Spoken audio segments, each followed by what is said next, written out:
नमस्ते छात्रों, ऑनलाइन अध्ययन अध्यापन में आपका फिर से स्वागत है। आज हम व्याकरण में से विकारी शब्द की जानकारी लेंगे। जिस साधन के द्वारा मनुष्य अपने विचारों को दूसरों के सामने प्रकट करता है तथा दूसरों के विचार स्वयं समझता है, उसे हम भाषा कहते हैं। व्याकरण को भाषा की जान कहा जाता है। व्याकरण शब्द का अर्थ है भली भांति समझना। व्याकरण वह भाषा शास्त्र है जिसके द्वारा भाषा शुद्ध बोलना और लिखना आता है। तो जानते हैं शब्द भेद। परिवर्तन के आधार पर शब्द भेद दो प्रकार के होते हैं, विकारी शब्द और अविकारी शब्द। पहले हम विकारी शब्द की जानकारी लेंगे। विकारी शब्द क्या है? तो जिनका एक वचन से बहुवचन बनाया जा सकता है, वे विकारी शब्द होते हैं। उदाहरण में बताती हूँ आपको। नदी, नदियाँ, लड़का, लड़के, बच्चा, बच्चे। इस तरह का हम बदलाव यानी परिवर्तन कर सकते हैं। यही हम उदाहरण से स्पष्ट करते हैं।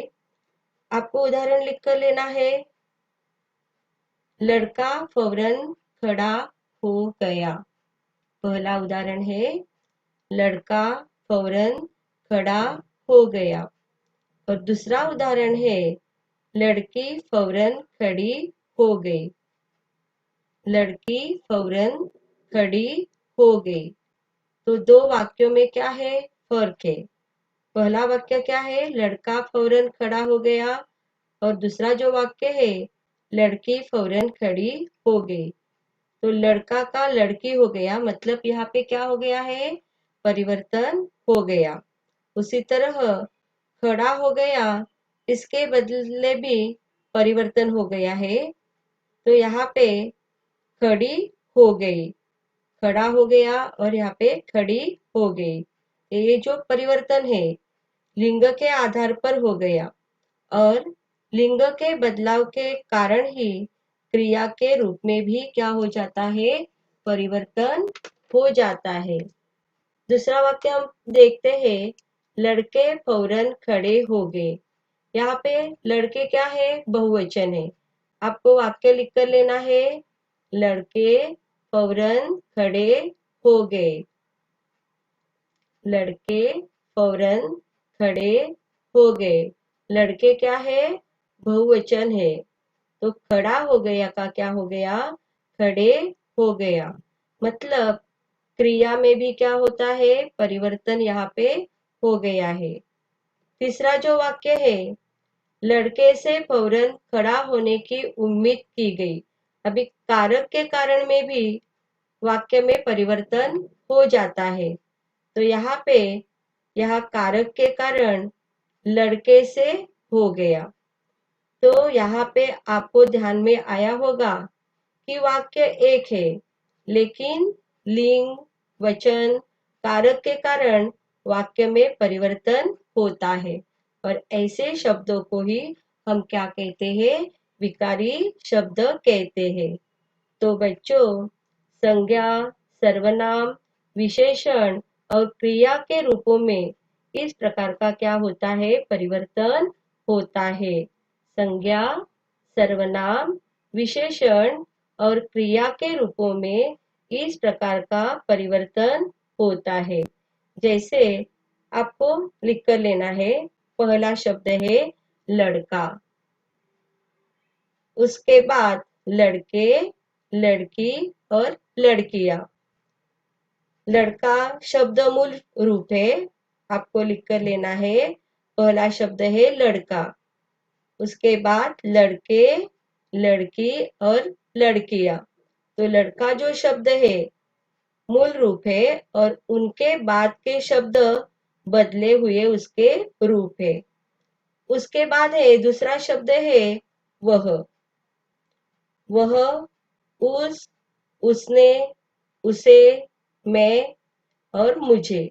आपको लिख कर लेना है दूसरा शब्द वह।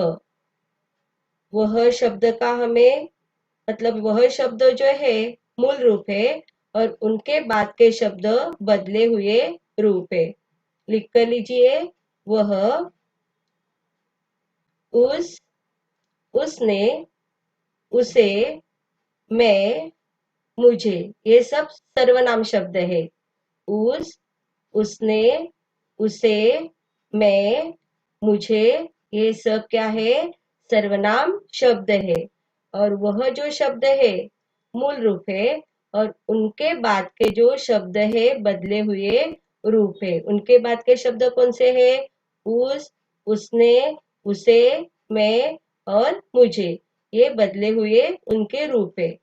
तीसरा जो शब्द है अच्छा। अच्छा से अच्छी, अच्छे, ये विशेषण शब्द है। अच्छा शब्द है। अच्छा से अच्छी, अच्छे, विशेषण शब्द है और उनके बाद के बदले हुए ये सब क्या है? रूप है। उसके बाद का शब्द है पढ़ना।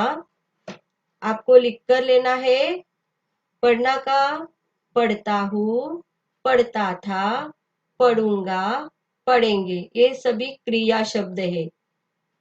पढ़ना शब्द है, उसके आगे के क्रिया शब्द पढ़ता हूँ, पढ़ता था, पढ़ूंगा, पढ़ेंगे और आपको ब्रैकेट में लिखना है ये सभी क्रिया शब्द है।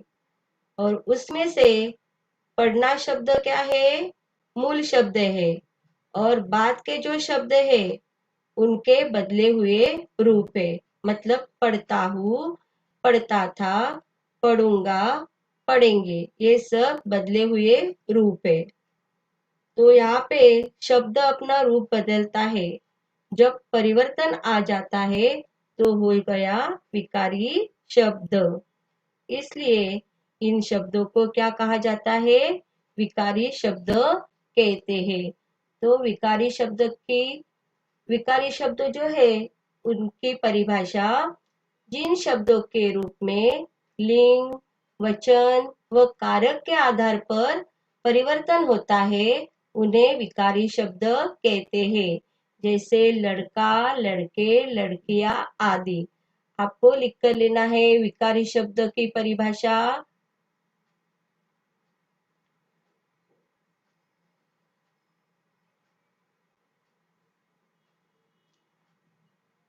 दूसरा जो शब्द भेद है अविकारी शब्द।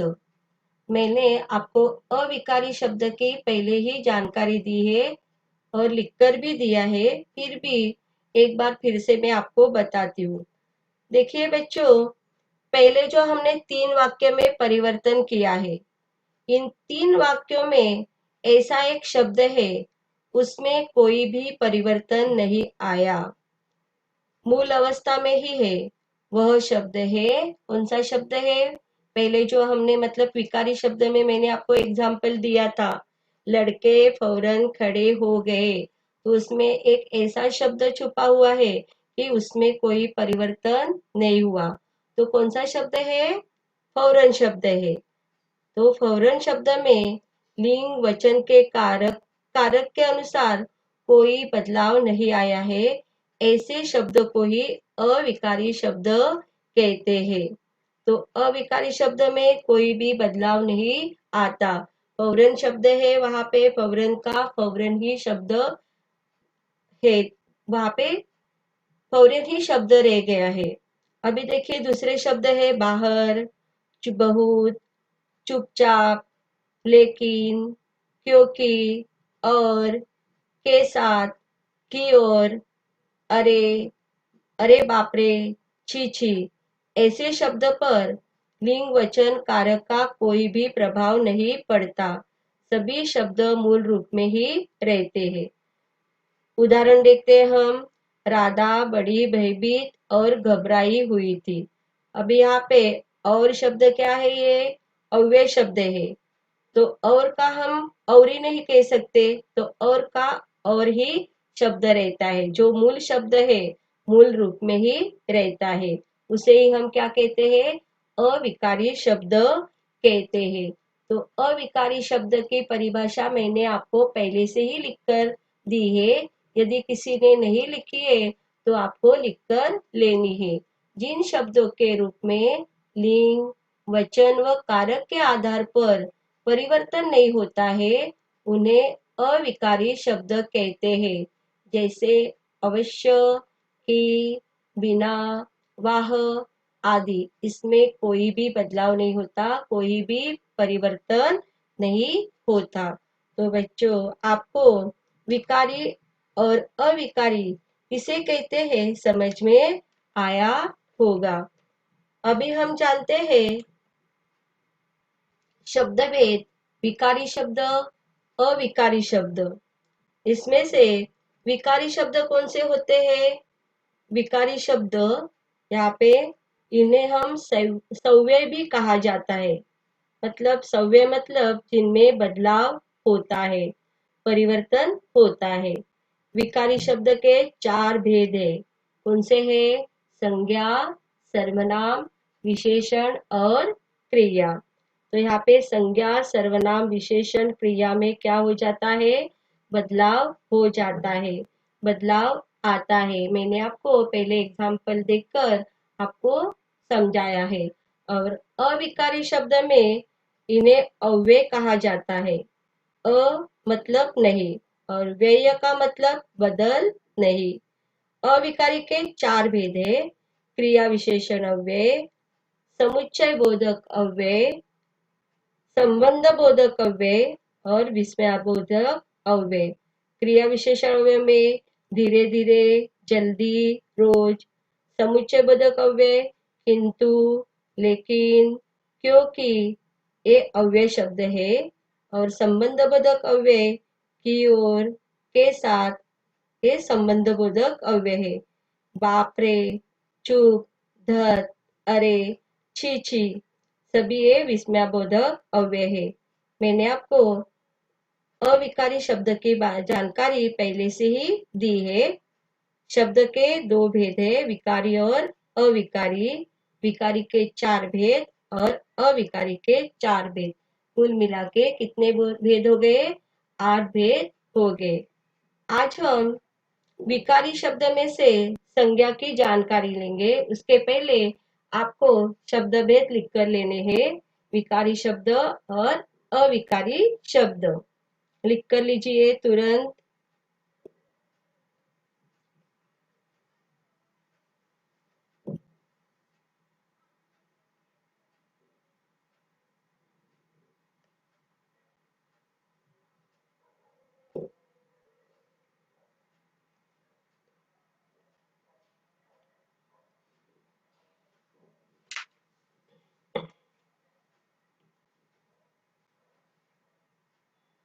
बच्चों, आज हम विकारी शब्द में से संज्ञा की जानकारी लेंगे। बच्चों, आप हर दिन देखते हैं कि इस पृथ्वी पर बहुत सारी चीजें हैं, वस्तुएं हैं, प्राणी है, मनुष्य है, सजीव, निर्जीव, दृश्य, अदृश्य, इनके सबके नाम होते हैं। प्रत्यक्ष और अप्रत्यक्ष रूप में क्यों न हो, उनके अपने अपने नाम होते ही है। उन्हीं नामों को ही हम क्या कहते हैं? संज्ञा कहते हैं। इस संसार के सब नाम जिस नाम से जाने जाते हैं उसे क्या कहा जाता है? संज्ञा कहा जाता है। उसमें व्यक्ति, वस्तु, स्थान, भाव, ये जो है व्यक्ति, वस्तु, स्थान सजीव में है, हमें दिखाई देते हैं। मतलब क्या है? दृश्य है। और भाव जो है, भाव क्या होता है? अदृश्य है, दिखाई नहीं देते। सिर्फ हम क्या कर सकते हैं? महसूस कर सकते हैं। तो संज्ञा की पहले हम परिभाषा देखते हैं। संज्ञा की परिभाषा: किसी व्यक्ति, वस्तु, स्थान अथवा भाव के नाम को संज्ञा कहते हैं, जैसे कृष्ण, मनाली, राधा, हिमालय, उदासी आदि। ये क्या है? संज्ञा की परिभाषा है। और उसके नीचे संज्ञा के भेद दिए गए हैं। संज्ञा के भेद है 5। व्यक्तिवाचक संज्ञा, जातिवाचक संज्ञा, द्रव्यवाचक संज्ञा, समूहवाचक संज्ञा और भाववाचक संज्ञा। आपको संज्ञा की परिभाषा और संज्ञा के जो 5 भेद है आपको लिख कर लेने हैं।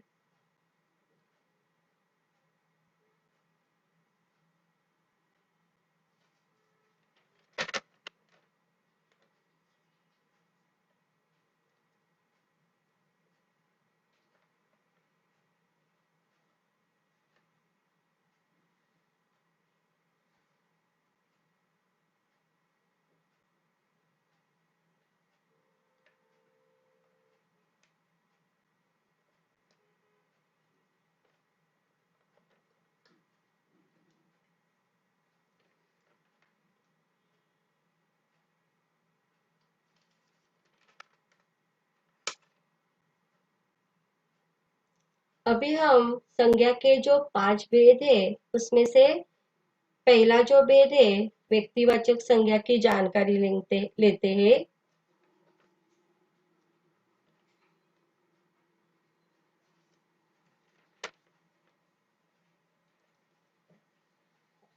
व्यक्तिवाचक संज्ञा में निश्चित नाम होता है और व्यक्तिवाचक संज्ञा दृश्य होती है और सदैव एक वचन में होती है। यहाँ पे व्यक्तिवाचक संज्ञा की परिभाषा दी है। इसमें एक ही व्यक्ति, प्राणी या वस्तु का बोध होता है, अर्थात जो शब्द किसी व्यक्ति, प्राणी या विशिष्ट वस्तु का बोध कराता है उसे व्यक्तिवाचक संज्ञा कहते हैं। उदाहरण है वहां पे ये रामायण, कावेरी, गुलाब, मोहन, घोड़ा, हिमालय आदि। तो यहाँ पे ये व्यक्तिवाचक नाम क्या होते हैं? निश्चित नाम होते हैं और दृश्य होते हैं और सदैव एक वचन में होती है। अभी कावेरी, हिमालय, गंगा। अभी हम गंगा का गंगो नहीं कह सकते, कावेरी को कावेरिया नहीं हम बता सकते। सिर्फ एक वचन में ही उसका जो नाम है रामायण मतलब रामायण ही रहेगा। तो यहाँ पे पर्वतों के नाम, त्योहारों के नाम, नदियों के नाम, देशों के नाम, इन नामों के हम बहुवचन नहीं बना सकते, इससे बहुवचन नहीं बनता। ये आपको ध्यान में रखना है। आपको लिख कर लेना है व्यक्तिवाचक संज्ञा,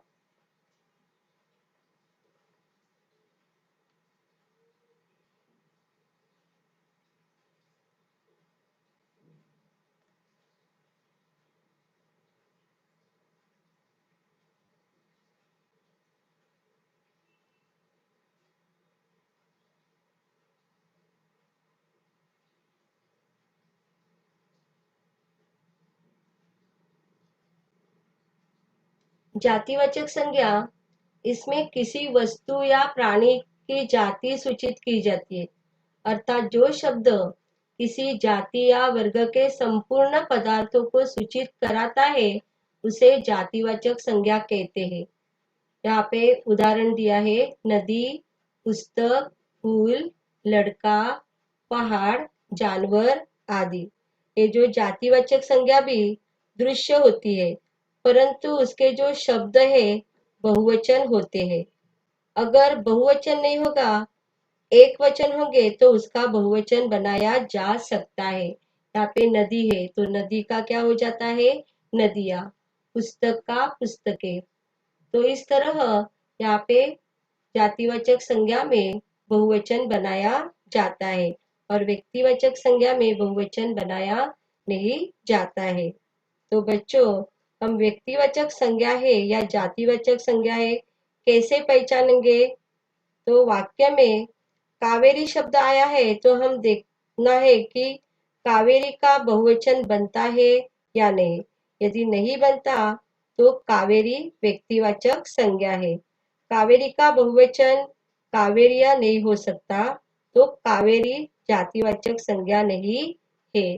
तो इस तरह यदि बहुवचन बनता है तो जातिवाचक संज्ञा है, और बहुवचन नहीं बनता है वो व्यक्तिवाचक संज्ञा है। उसके आगे हम आपको लिख कर लेना है।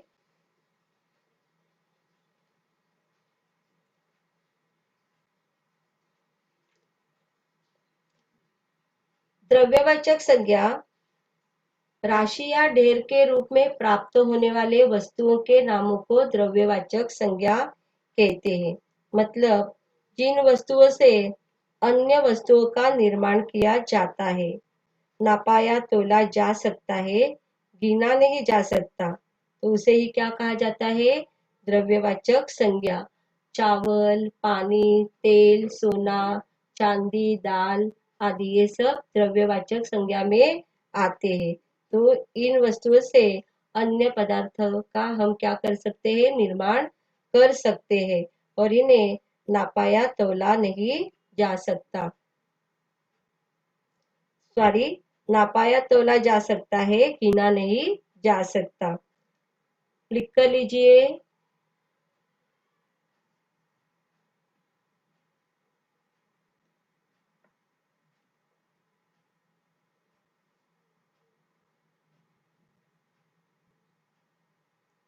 आगे का प्रकार है समूहवाचक संज्ञा।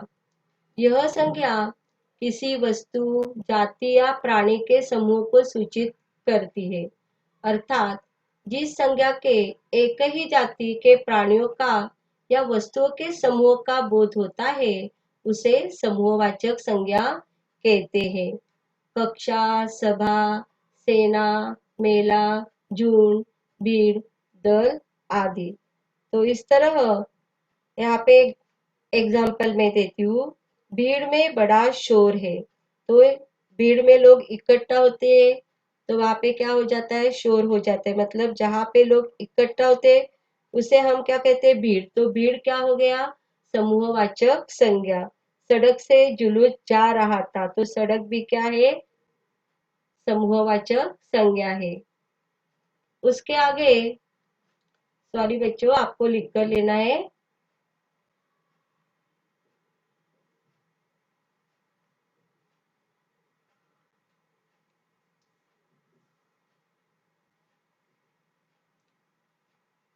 पांचवा प्रकार है भाववाचक संज्ञा। भाववाचक संज्ञा अदृश्य है, रूप, रंग, आकार नहीं है। जिस संज्ञा को हम देख नहीं सकते बल्कि उसे भाव को मन से महसूस करते हैं उसे भाववाचक संज्ञा कहते हैं। लड़कपन है, बचपन, वीरता, सुंदरता आदि ये सभी क्या है? भाववाचक संज्ञा है। तो दुख है, करुणा, हमदर्दी, खुशी, चिंता, फिक्र, जिन्हें केवल हम क्या कर सकते हैं? महसूस कर सकते हैं, इन्हें हम देख नहीं सकते। भाववाचक संज्ञा कैसी है? अदृश्य है। बच्चों, आपने अविकारी और विकारी किसे कहते हैं इनकी जानकारी ली है। विकारी के 4 प्रकार और इसके पहले की तासिका में अविकारी शब्दों की जानकारी हमने ली है। भाववाचक संज्ञा आपको लिख कर लेनी है।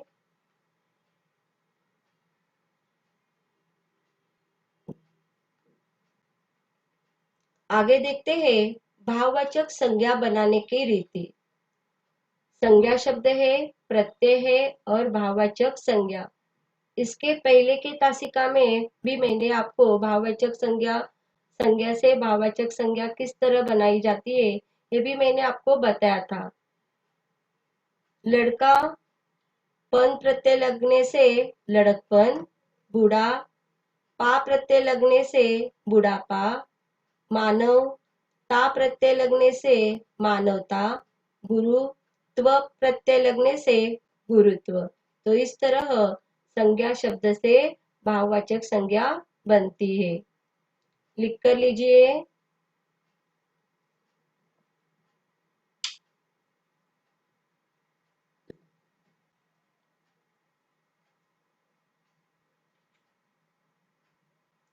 विशेषण शब्द, प्रत्यय और भाववाचक संज्ञा।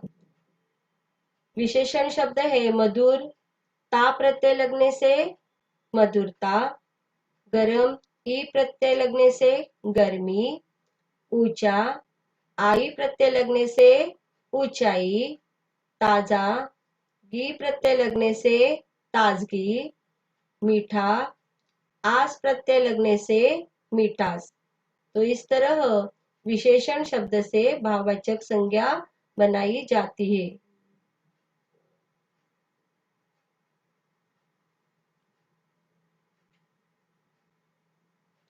क्रिया शब्द से भाववाचक शब्द लड़ना, ई प्रत्यय लगने से लड़ाई, घबराना, हट प्रत्यय लगने से घबराहट, लिखना, वट प्रत्यय लगने से लिखावट, थकना, आन प्रत्यय लगने से थकान, और लास्ट वन जो है सर्वनाम शब्द से भाववाचक संज्ञा अपना, पन प्रत्यय लगने से अपनापन, निज, ता प्रत्यय लगने से निजता। तो इस तरह सर्वनाम शब्द से भाववाचक संज्ञा बनती है। आपको लिख कर लेना है।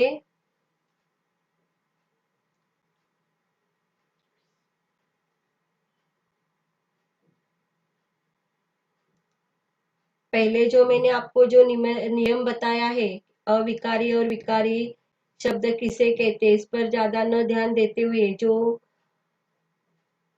विकारी शब्द के प्रकार है 5 प्रकार, उस पर आपको ध्यान देना है।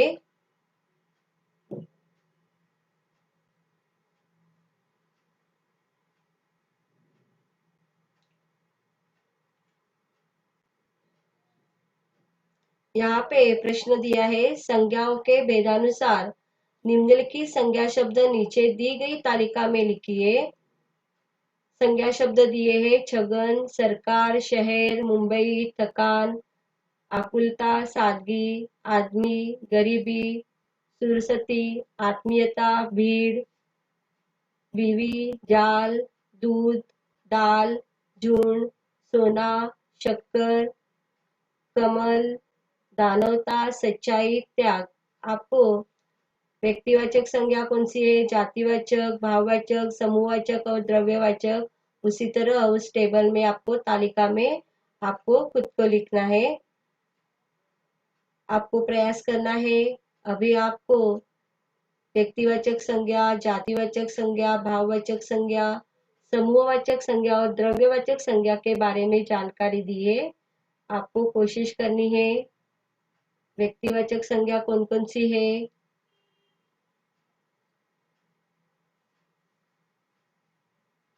पहले आपको कोशिश करनी है और उसके बाद मैंने जो कॉलम मतलब तालिका पूर्ण करके दी है आपको लिखकर लेनी है। यहाँ पे तालिका पूर्ण करके दी गई है। तो व्यक्तिवाचक संज्ञा में छगन, मुंबई, सुरसती, कमल। जातिवाचक संज्ञा में सरकार, शहर, आदमी, बीवी। और भाववाचक संज्ञा थकान, आकुलता नहीं, वहां पे व्याकुलता, सादगी, गरीबी, आत्मीयता, दानवता, सच्चाई और त्याग। और समूहवाचक संज्ञा में भीड़, दल और झुंड। द्रव्यवाचक संज्ञा जल, दूध, सोना, शक्कर। आपको भी पहले तालिका में यहाँ का न देखते हुए आपको पहली तालिका पूर्ण करनी है। आपके जानकारी के लिए मैंने आपको यहाँ पे तालिका पूर्ण करके दी गई है।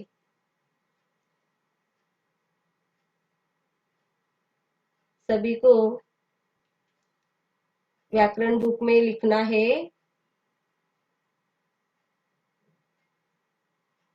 धन्यवाद।